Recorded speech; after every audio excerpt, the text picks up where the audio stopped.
Hello guys, আমি একটা prank করতে চলেছি আমার বন্ধুদের ওপরে, ঠিক আছে? ওর মোবাইলটা আমি চুরি করবো, ঠিক আছে? তো মার খেলে কিছু করার নাই, মার তো খেতেই হবে ভাই প্র্যাঙ্ক করতে গেলে, ঠিক আছে? ভিডিওটা দেখতে থাকো, আর ভিডিওটা কেমন হয়েছে লাইক কমেন্ট শেয়ার করো, ঠিক আছে? চলো।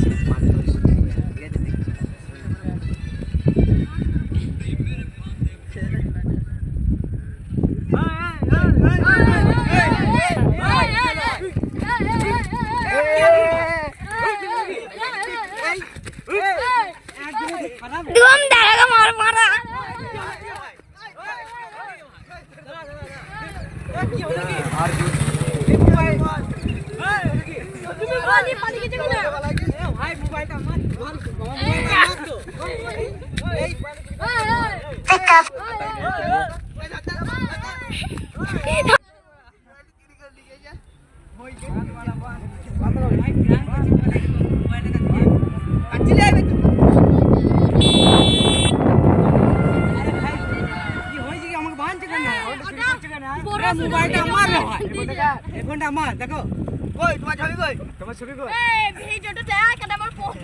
আরে ভাই প্র্যাঙ্ক হচ্ছে, এটা প্র্যাঙ্ক হচ্ছে, বুঝতে পারলে? দেখো ক্যামেরা, দেখো দেখো ক্যামেরা, দেখো দেখো ক্যামেরাটা।